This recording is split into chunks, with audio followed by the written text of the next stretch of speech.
Hello everyone, Sandra here with part 2 of my Astral Collision crossed with Religion for Games series that is turned into a series instead of being one-parter because there's a lot to go over. So what I want to do today, and we'll see how much I'm able to get through, is I've got all the stuff that I did last time where I came up with a bunch of stuff, and now I need to figure out what is the state of things, because fundamentally what I need to identify is... I don't know about these reproduction rates.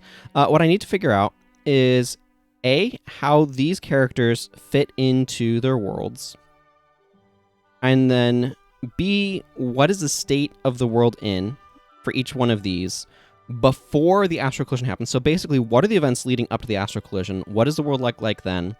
And then what does the world look like after the Astral Collision has occurred? And, this is really important, what is the overarching sort of plot? Because the overarching plot of the game defines what the role of the player characters are going to be. Remember, this is somewhat a religiously driven game. The player characters are prophets who have been resurrected for the purpose of doing something. And so, what is that something? Now, fundamentally, what I think it is each one of these has made an idol of something. So, from a standpoint of what I'm talking about here, just to define my terms, an idol is something that people worship that is not really worthy of worship. So common examples would be things like money, for example, is a popular one in the Bible. That's an example of an idol, but there's also things like all sorts of fertility goddesses and other sorts of deities, and the sun and the moon and the stars. People turn into idols. They worship them, they look up to them, they rely on them. All sorts of different things where they treat them as gods, right? And so what we have going on here is this is a world where there's a creator, that's the true deity, and there's all sorts of created things. And what's happened is each of these groups, and we went over this a lot last time, worships something. So, for example, Kendra worships heroes who are able to fight against the monsters. Sacritan worships their rulers. Let's see. Yeah, Yorgot Est I think this needs a little bit more development of what it is, but there's something here that I can work with. But this needs a little bit more development in terms of like, okay, what specifically do they worship? The Chaldisha here, they worship various nature spirits. Mavina worships the most powerful sorcerers among themselves, so on and so forth. These guys worship moral laws. These guys also... Yeah, these guys, I've got some ideas going on here, so on and so forth. I'm not going to keep going on each individual one because we went over that a lot last time. But that seems to me then what the fundamental goal is the party characters are going to need to somehow dismantle these idols. So there's a couple of different things that I also need to figure out.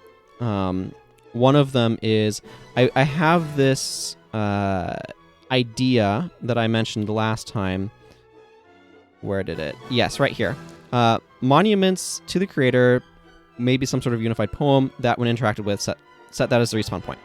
So I want to take this idea, and I want to, and I probably not do this today, but I want to figure out what that unified poem is and how that interacts with the game. These are going to be things that are in the world that are looked at in different ways, but are kind of set up as reminders of the creator. And perhaps each one will be a little bit different. And the first time you interact with it, maybe it will display some sort of poem or something. But that's something I'm going to figure out off camera, because that's going to be a lot of figuring out and fiddly work and stuff like that.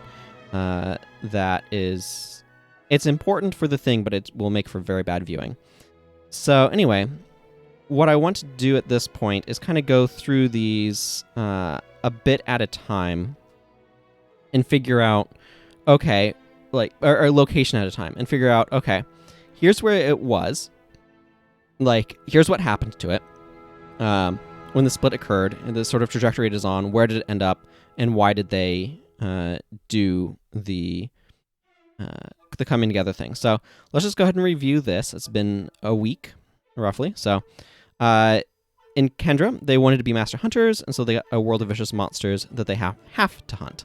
Emphasis on have to here. An Adventurers Guild develops, and it was founded by Sir Lionel. And originally the world probably had individual keeps, and Sir Lionel and a friend worked together. They build up a mutually beneficial Adventurers Guild, and so initially everybody's fending for themselves. Then they group up in keeps or geographically, and then the guild happens, which changes kind of the face of things. So because of how important this is, they revere the heroes who defeat the monsters. So let's take that. Let's work with that. So what I'm thinking right here, sorry, I bumped the microphone. Actually, I have it in the spot where I want it for streaming, but it's bad for typing. So what I want to do here is, I think, have it so that way the Adventurers Guild is very firmly established. The Adventurers Guild is firmly established. It has a presence in all towns, villages, etc. Yeah, whatever. I was trying to decide whether or not I needed to keep the period on it, etc. Because ETC is an abbreviation for it. Anyway, as well as some random outposts here and there. So let's just take a moment to look at our map. Back into the level where we can look at things. So right here we have the main city, and then we have some various towns and whatnot. So I'm not sure how much there's going to be like separate little outposts, but there might be something here or there. Like this might be more of an outpost or something.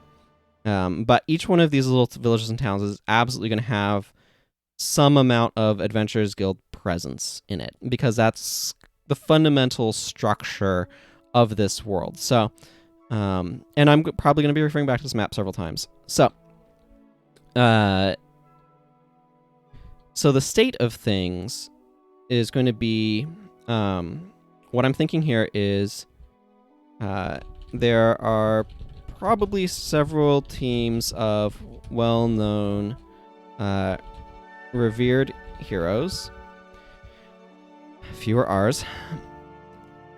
And then there's the guild leader. I'm thinking this is probably going to be Sir Lionel's friend who founded the guild with him. So here's kind of what my thought is. It's a little bit actually kind of like Guild Wars Nightfall's End. But basically, what I'm thinking is Sir Lionel and his friend, I guess I should be writing this down.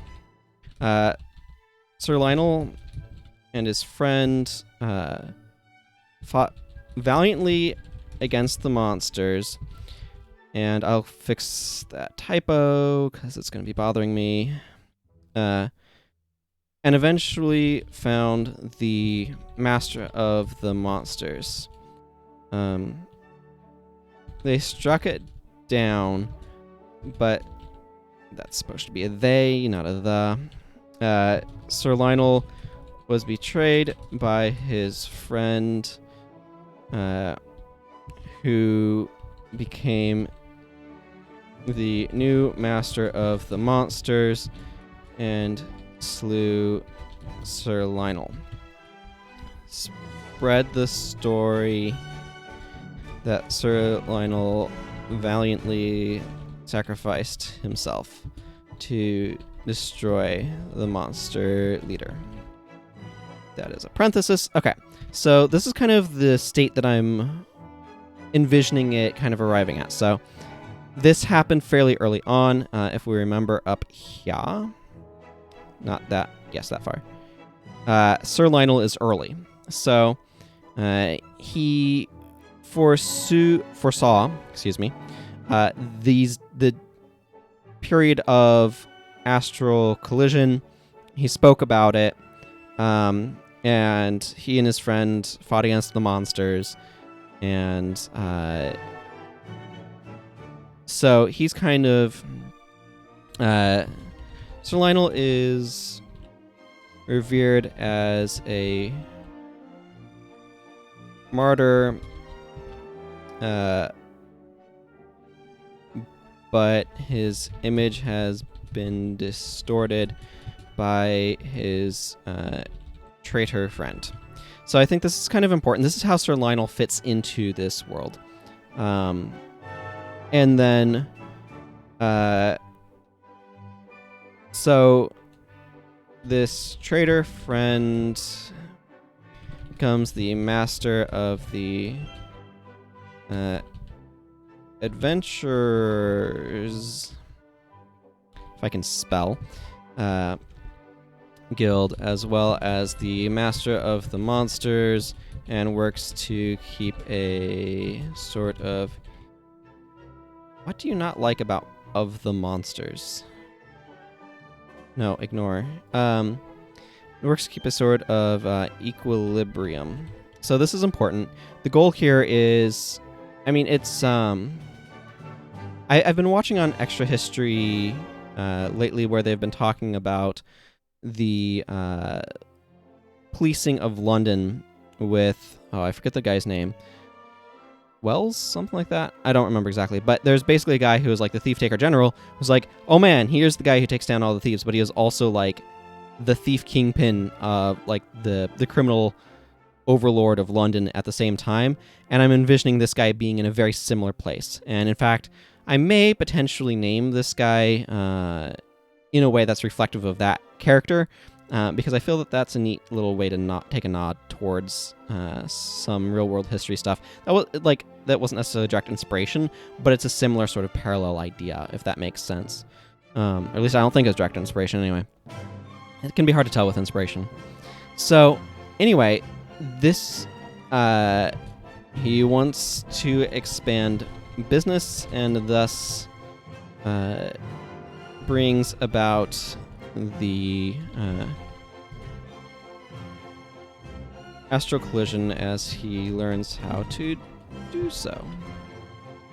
Okay, so now I've gotten an idea of here's what's gone on, here's how my player character fits into the world and the state of the world to an extent. So we've got a couple of important characters here that I can work with. This right here is really an important sentence because when we go back in here, if I go to this tab, there are a bunch of actor characters that show up with enemy sprites in here, as you can see. And these characters are going to be able to become these teams, I think. Like, they will show up as in the game. And so you're probably going to have to fight them at some point because they are working for this guy, right? And so some of these guys are probably going to be like his inner circle. I'm not quite sure how I'm going to arrange that. How many of these are there? 1, 2, 3, 4, 5, 6, 7, 8, 9, 10, 11, 12, 13, 14, 15. So I could have 3 groups of 5 that are like teamed up. I'll figure all that out later. That's not important here. That's going to be more on an Astral Collision thing and summary mode and all that sort of stuff. But that gives me some detail that I can add here as well. 3 teams of 5 in the inner circle, perhaps. So that is something that I can work with then to kind of set up, okay, who are going to be some of these players, who are going to be some of the people that you might battle against. And so I should add here, player goal is to take down the guild leader / master of the monsters. Okay, so this is what the player is trying to do. They're trying to take down, basically to deconstruct the Adventurers Guild and take down the master of the monsters. And so that then gives me a goal for them to work towards. Okay, so that brings us to Sacriton. Or Sacreton is probably more accurate for it. So let's see. Fought to confront the darkness of people's hearts, thus they got a world of that darkness manifested. They got a world of monsters that represent the worst aspects of humanity. These monsters defended against by resistance fighters organized by the elders. This becomes a monarchical system. Cult of the God King develops, where the ruler is seen as the benevolent protector of their people. Okay, so we've got that.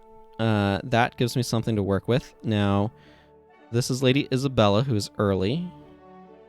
Okay, so just reading that, I think what's happened here is Lady Isabella was one of the let's see, was a valiant, wow, I cannot spell valiant correctly today, can I? Warrior who united okay, so here's let me express my thought and then I'll figure out how to write it. So Lady Isabella was a dynamic leader, I think I'm gonna go with. Charismatic, that's how you spell it. Leader who created, united, I don't know. How do I want to phrase this? Because if we go back up here to kind of explain my thinking, explaining my thinking will help me clarify my thinking. So right here we get these resistance fighters. So she's the leader of the resistance. Let's see. Charismatic leader of the early resistance who led a campaign against the monsters and secured the land. She became the first queen and the first dynasty was came from her. So this is what my thinking is. Part of her warning was about not worshipping her. I feel like this is important. The position that I'm casting here, and to kind of work through my thinking process here a little bit, I read about this, right? Defended against these monsters were defended against by these resistance fighters, and it became a monarchical system, and that she has to be early because I've already decided that she's early on. So she's a key figure in an ancient campaign against evil. She warned of these malevolent days even then. So she's early and she's a key figure. So I'm going to say she's the leader of the resistance who then became queen.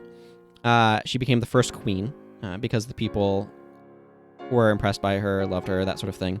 But she warned of, like, you know, even these days and stuff like that, she probably had prophetic warnings connected with this of, like, if you keep worshiping do not worship me, do not worship your leaders.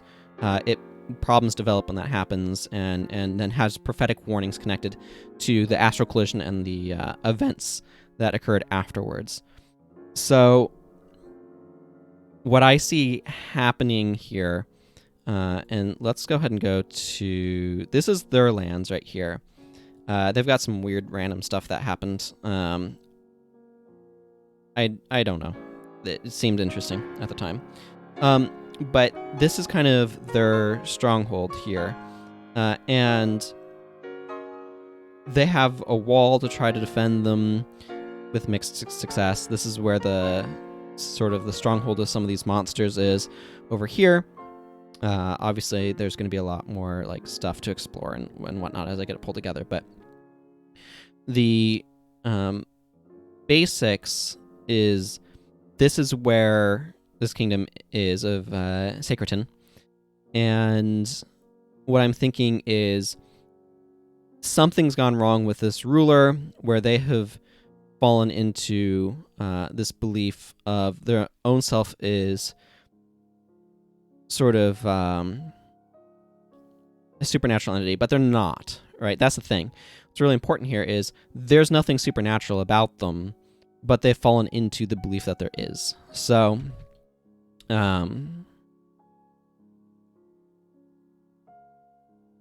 let's see. In current times, the leader is not of... no, this is actually a really interesting idea. So what I'm going to do is a descendant of Lady Isabella has once again taken the throne and believes the myths of her own divinity. I'm going to change this to there. I don't want to necessarily box myself in. Okay.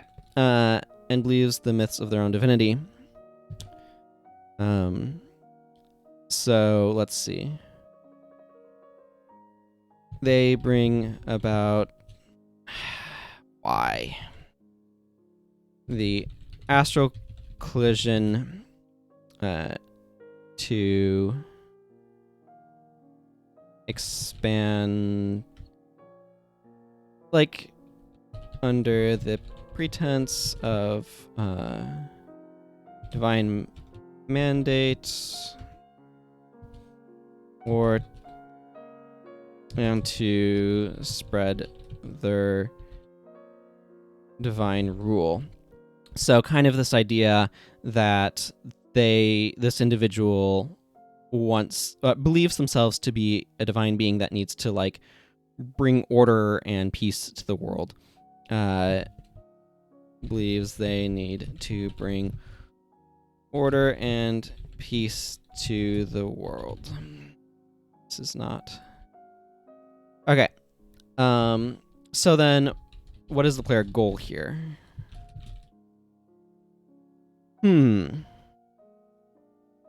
Okay, so here's what my thinking is.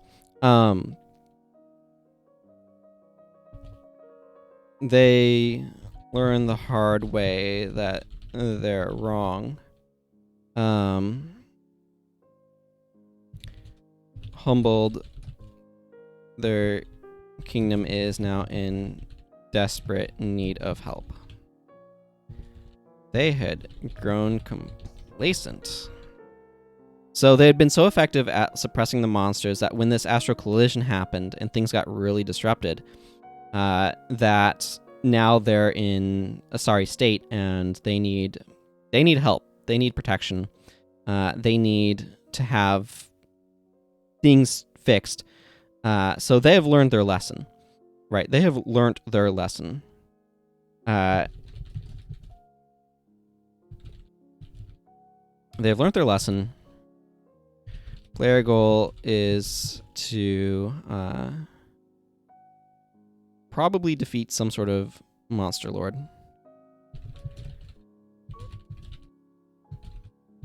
As I said, probably defeat some sort of monster lord. It doesn't need to be anything super complex here. We just need some sort of idea. But I like this world state. I think that's kind of interesting. Okay. Gedag Te. So let's start by refamiliarizing ourselves with Gedag Te. So it's middle period. An elder among her tribe and a powerful leader well regarded, yet her warnings of today were forgotten. So, let's see. So they had no desire to settle down, and they received a world where such things were nigh impossible, so they couldn't really settle down. They hold on to a memory of the Creator, but each tribe ends up developing its own understanding. Some are quite far from the truth. Okay. So, and what I believe I put down over here in world information, if we look over here, is people are a tribal people that wander the desert. Her tribe eventually died out, which is why her warnings were forgotten. So, here's what I'm thinking, is that, okay. So what did I do here? This was just I just read this, didn't I? Yeah, I did. Regard est. So each tribe develops its own understanding. Okay, so Gedag Te's tribe died out. Hence why her prophecies have been forgotten.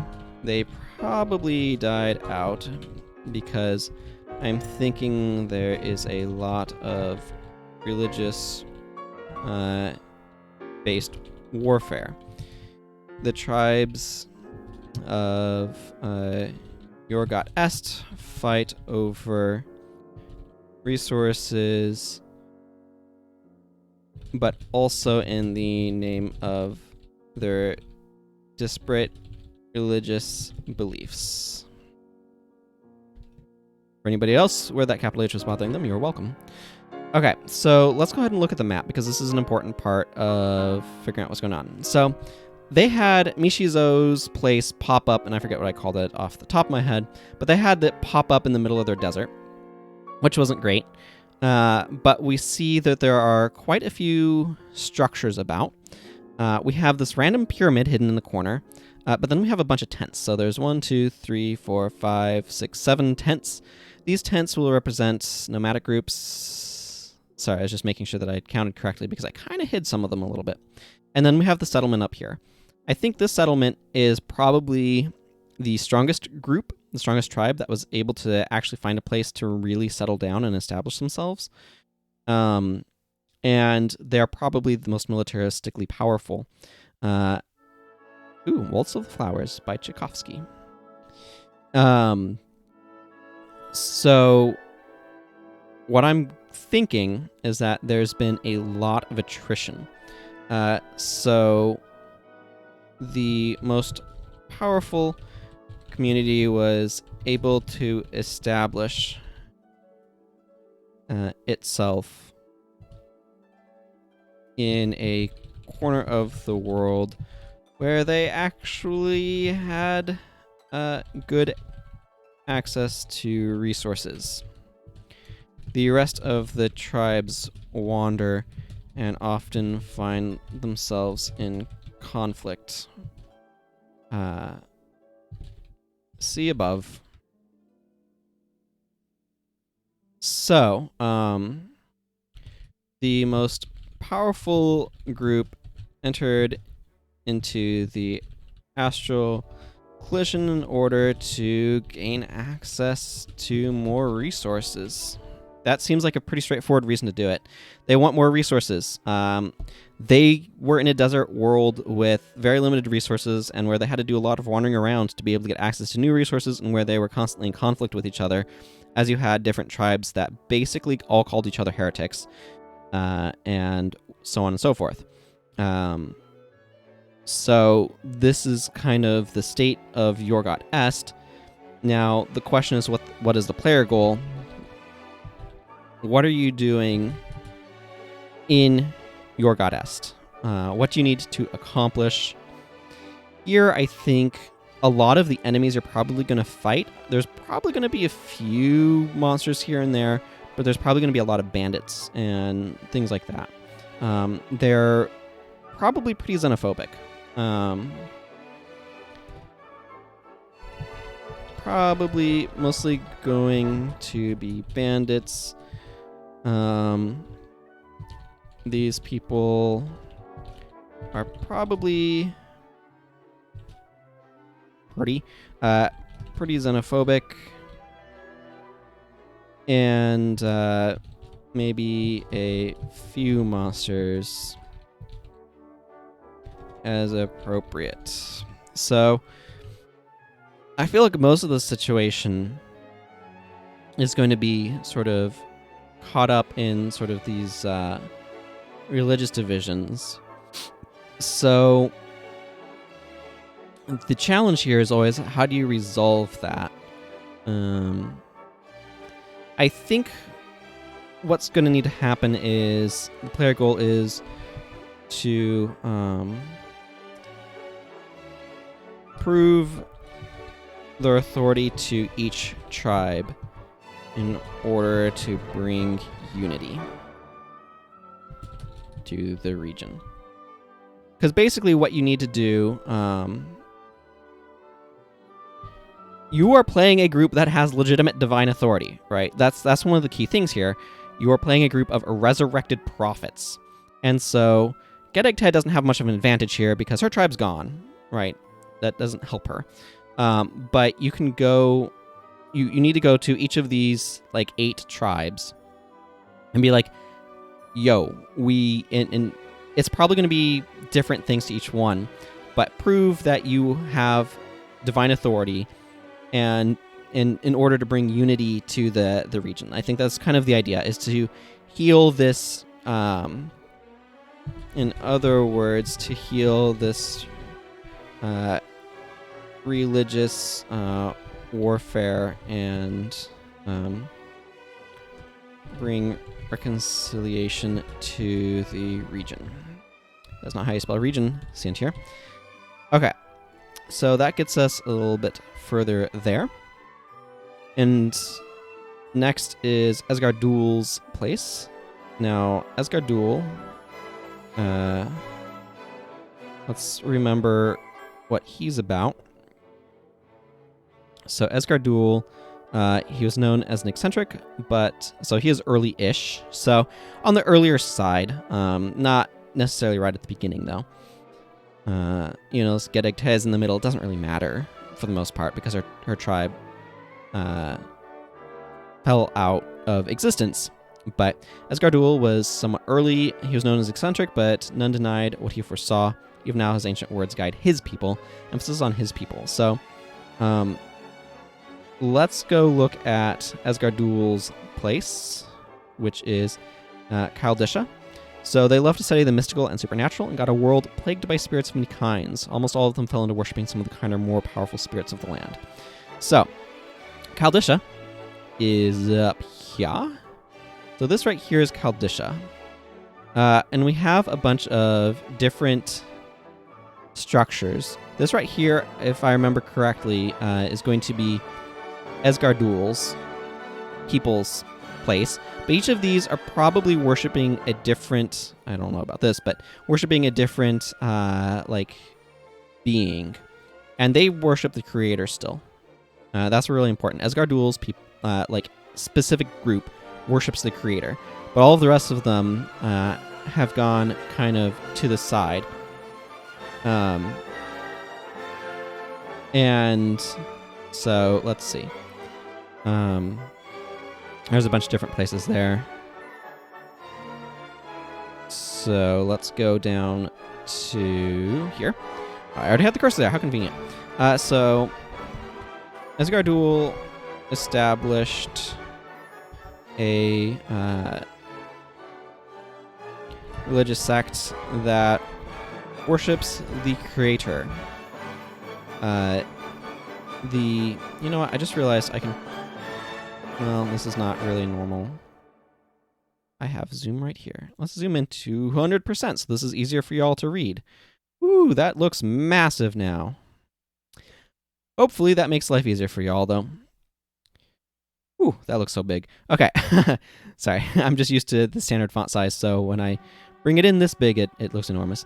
Okay, so Esgardul established a religious sect. And sorry I didn't think about doing that last week. It just crossed my mind now.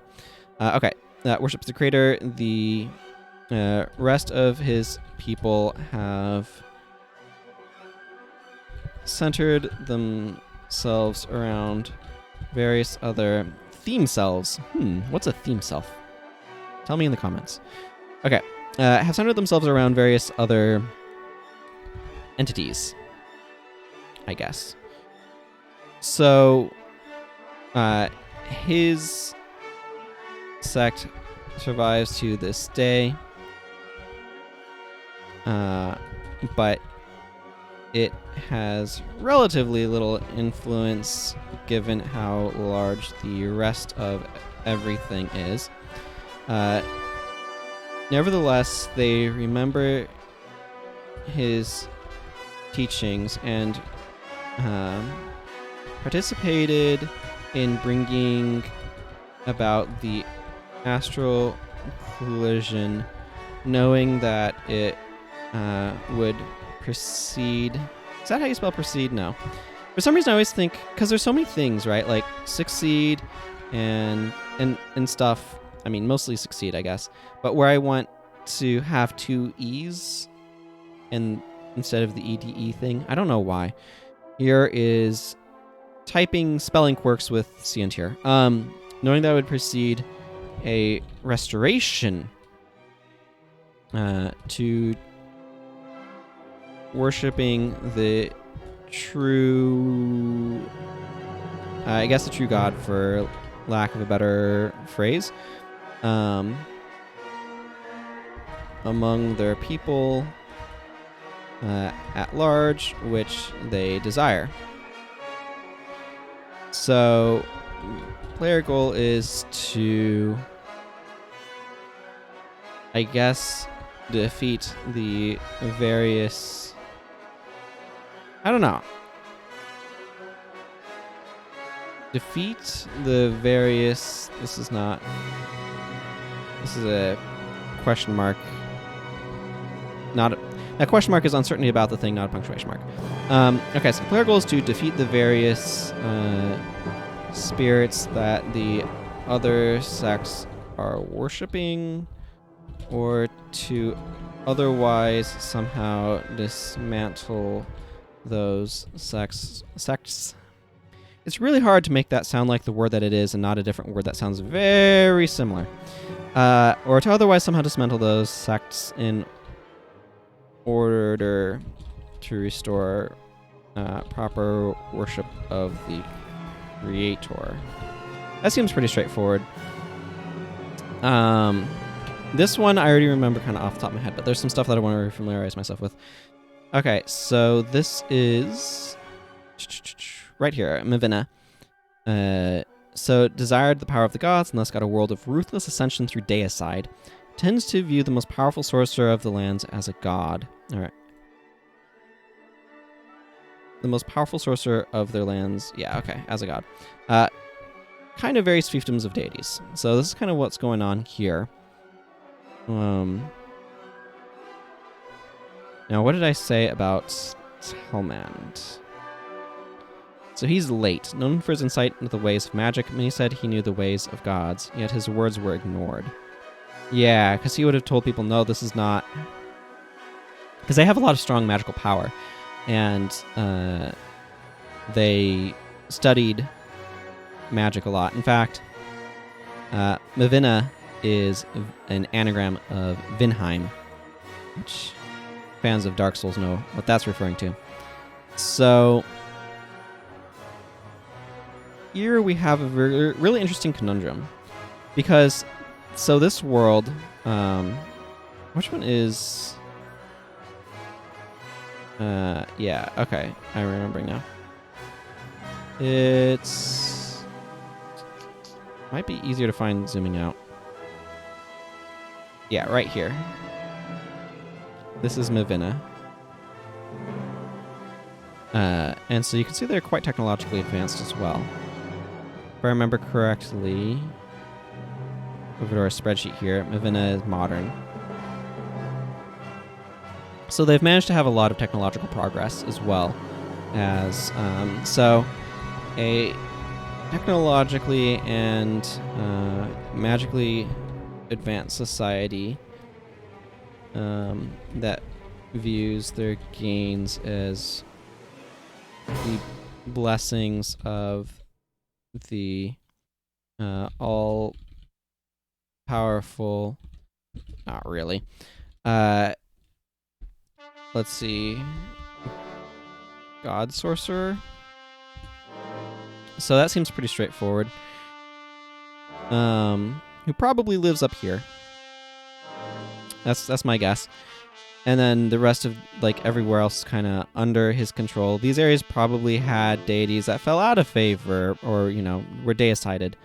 So a challenge here is, right, they have a focus on, like, ascension is through deicide.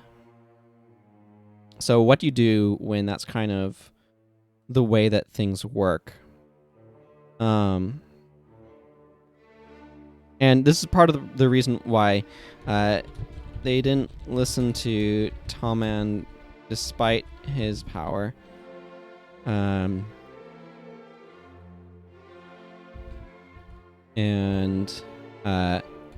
Telmand was eventually killed by the God Sorcerer.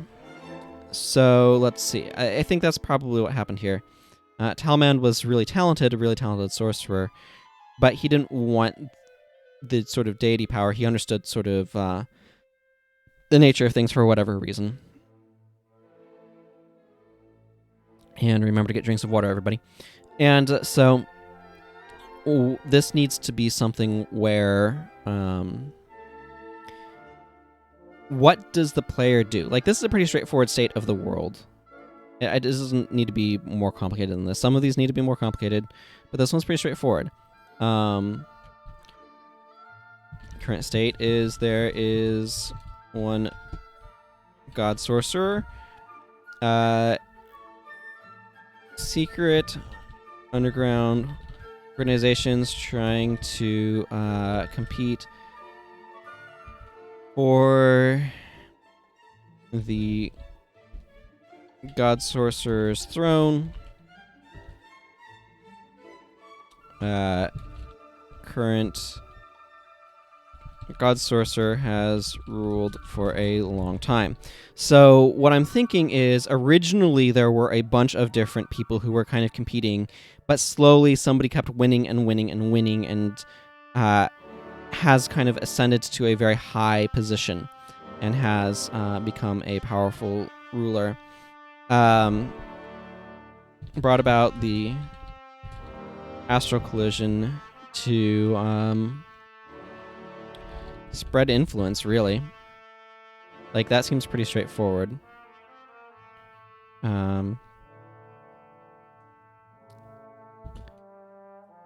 Probably sent out a bunch of soldiers to conquer/fight in a lot of areas, especially the lands to the southeast. Like, this is a little bit early, but what I'm talking about here is these areas, like, I mean, up here as well, probably, but they may have been responsible for this as well. Probably not, because this looks old enough. But they attacked down here and probably attacked some over here, and they are probably responsible for this damage right here. And they probably attacked some up here. So my thinking is that they sent out attack squads, but maybe we're not as entirely successful as I thought they would be. So that's probably causing some consternation. Nevertheless, I need to play our goal. So player goal is to defeat the God Sorcerer and to, let's see.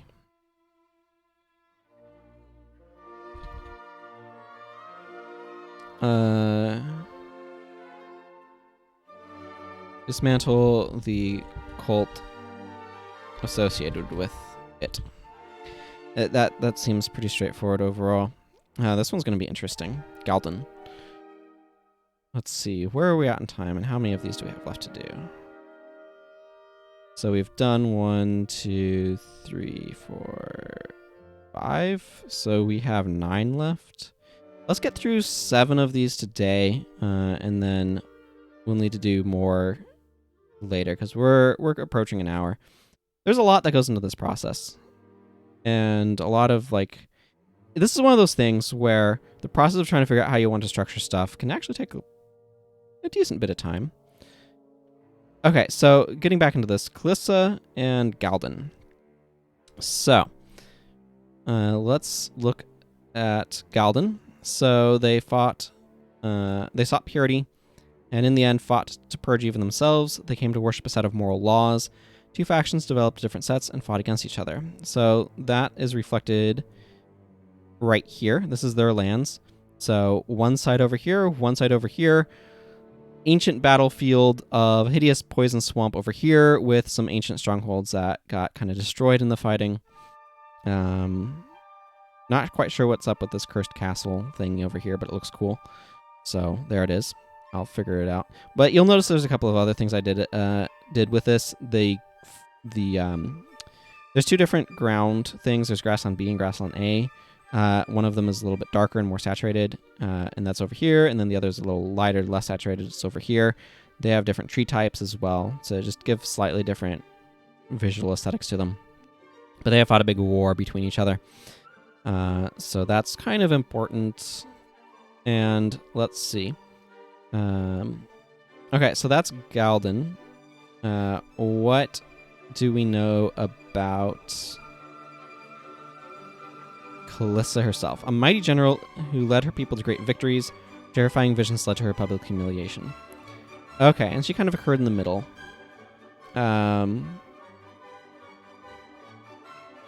So, if I go back down here...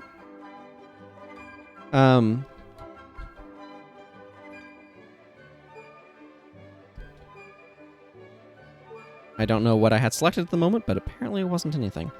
So Kalissa was a general for one of the two sides in the Great War, because that's what they're going to call it.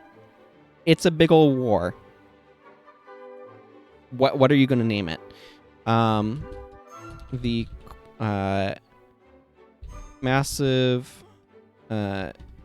during the culmination of the massive prolonged conflict that is not how you spell prolonged. Prolonged. That arose between two different interpretations of an initial law established by the Urifa. This law eventually got added onto in different ways by the two sides, and they eventually came into very armed conflict over it.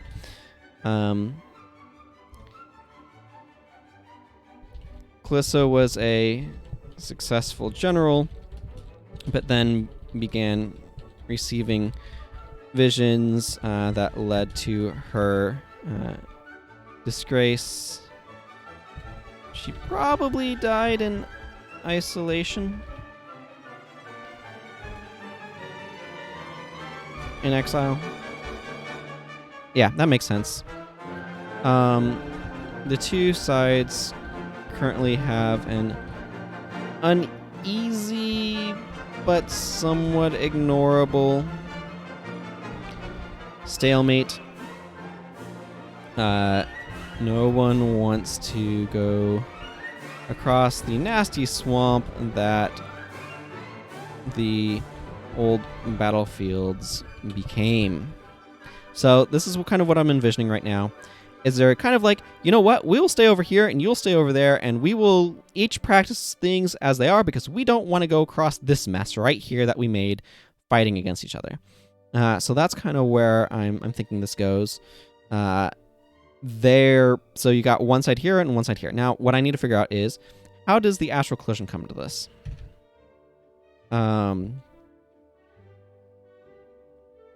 What I'm thinking is that, because this is the tricky part, because somebody has to initiate the Astral Collision. You know what? The Astral Collision was instigated by accident by a group of explorers who were investigating the strange cursed ruins to the north. So, you know what? I've tied this weird thing in. There were some adventurers that were exploring over here, and they somehow accidentally triggered the Astral Collision. They just got unlucky, as it were, by which I mean they stepped into fate and accidentally started it. So, so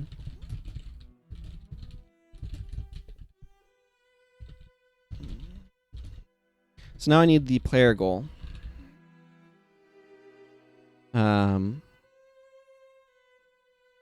This is a really challenging one, because fundamentally what needs to happen here, they probably need to purge something that's in this place.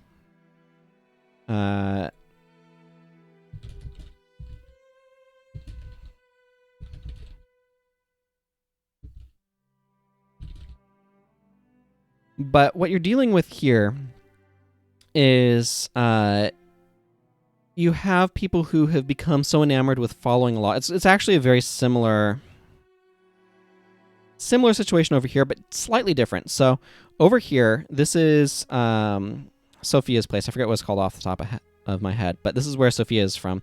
And they have a rigid conformity to like culture and uniformity and stuff. These people have turned their culture into a sort of religion where you need to obey the precepts of it, or you get like straight up executed as like a heretic and a blasphemer and stuff like that. That's what happened to Sophia, right? We'll get to her next week at the current going rate, but they have a different sort of situation than what's going on over here. What's going over here is there's a sort of religious zeal that has gone too deep, where they're worshiping their laws. So that's difficult, right? It's difficult to deal with.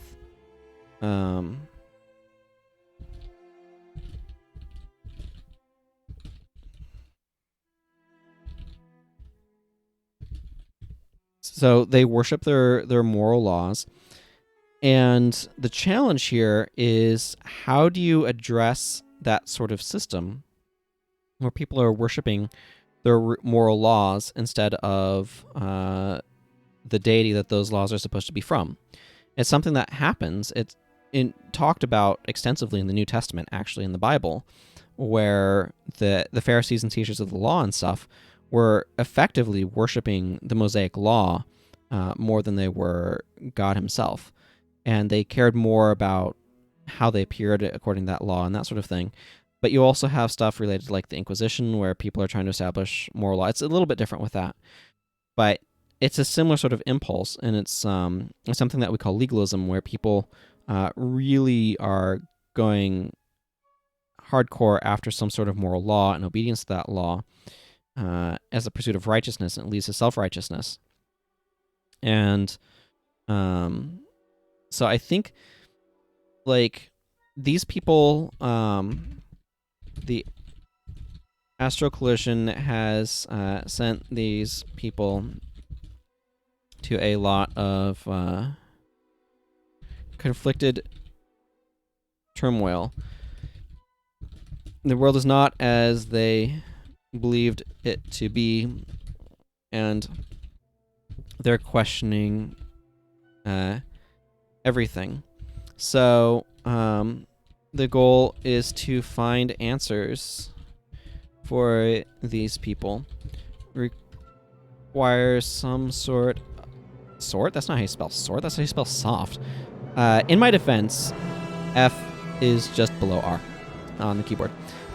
Requires some sort of I'm going to misspell this. Archaeological. I didn't misspell archaeological. That startles me. Investigation. To find documents to explain the past. So I think this is going to be what your goal is in Galden.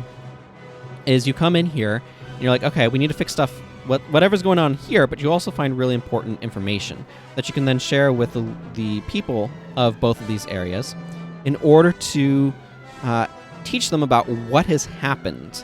Because they were like, okay, we're going to hole up on our side. We're not going to cross the swamp. We're just going to, we tried fighting. It didn't work. We were at a stalemate. It created this awful swamp. Let's just, like, not ruin our world anymore and just stay on our different sides and try to be at some sort of peace. And it's sort of working. And then Astral Collision happens by accident as people are investigating these ruins. And their whole world is now like, what is even going on? We don't understand anymore. Their worldview has been shaken to its very core, and you need to kind of swoop in and swoop in, not sweep, whatever, and find some answers for them. And that's kind of what I'm envisioning here for this particular group. Okay, so that's Galden. So then we have, let's see, 1, 2, 3, 4, 5, 6, 7, 8. That's what I thought. Evanshire, that's Sophia's place. So we have Elsana left to do. So Elsana is going to be interesting. On the map, it's up here. And you can see it's a frozen wasteland. They have a couple of different, more religious structures about. I like snow. Just as an aside, it's really beautiful. But anyway, someday I want to come up with a snow shader that I mean, they probably exist, but that capture properly the way snow works. Because snow is a bunch of tiny flecks of crystal, of ice that reflect. So if you don't move and you stay in one spot, the shiny parts of snow will stay the same way. And as you move, it's because it's different angles that reflect. I'm getting completely off tangent here, but food and agriculture would be difficult in the frozen land. Make the creator part of a pantheon that also includes a snow goddess consort. So this is kind of very loose things that are going on. If I go back here, Isa is medieval, which is kind of reflected. So Isa, where are you? An advisor to his queen who recorded the many visions he saw. His accurate records have recently been found. So, middle. Okay, I got some ideas here for what's going on. So, Isa saw visions of the Astral Collision, including green land with plentiful food. No? Suggestion is wrong. Yes. Sometimes the algorithms that people come up with to try to detect grammar do not. Okay. So I saw visions of the Astral Collision, including green lands with plentiful food. He recorded these as he recorded these. The record was, I'm just going to say, squirreled away and has recently come to light. These visions of lands with plentiful food is what inspired his people to participate in the Astral Collision. Okay, that makes straightforward sense to me. And so what I want now is Pantheon includes a creator and his snowy consort and their children of blizzard and ice. These are going to need a little bit more, but I'm not going to worry about naming things right now. Let's see. So that seems... Oh, yeah. Also gave creator a consort of fire. Let's see. How do I want to roll this? Yeah, snow and ice makes sense. With children of harvest,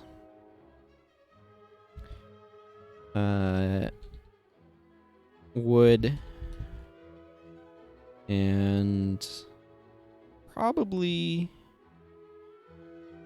the hunt. That makes sense. Yeah, okay. So they're going to have this pantheon now that they're going to have created, as it were, because these are such important things, right? Fire is going to be super important to them. Snow is going to have a huge influence.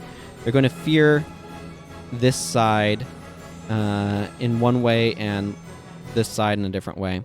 So it's going to be an interesting set of relationships and how that kind of plays out with the shape of their religion.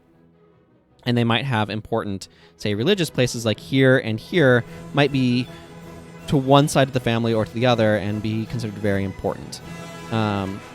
So that's kind of the direction that I'm going to go with that. And then there's lots of different ways to go with some of this stuff. So let's see. Finally, so we figured out how the Astral Collision happens and all that sort of stuff. Player goal is to what? What is the player doing when they come to this area? That's the question that I need to answer now to kind of wrap up this video.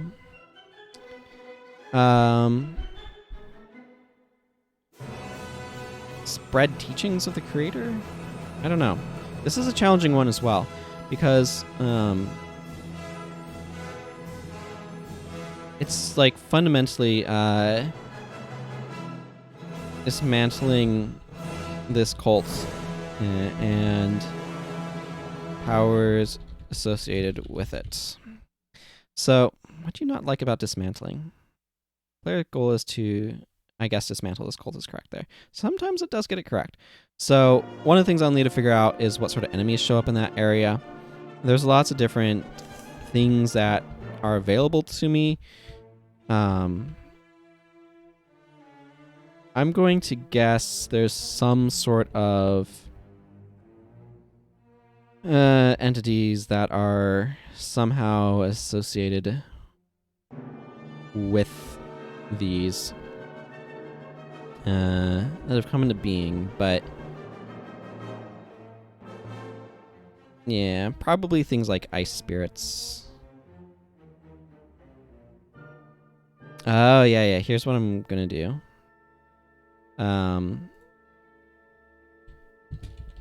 Enemies are largely spirits associated with these deities that have come into being. Question mark, I'm not entirely sure if that's the direction I want to go, but that's some idea about what sort of monsters or enemies to fight you might encounter in that area.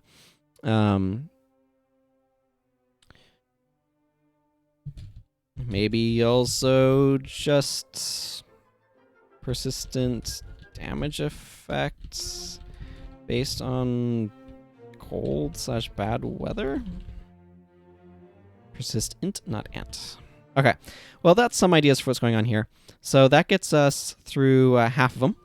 And as you can see, this is quite the process. So next week, we will begin going after the next half.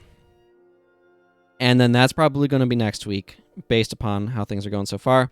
And then we can begin going after what happens after that. So thank you very much for watching. And until next time, everyone, take care. Goodbye. And may your own creativity flourish. Farewell.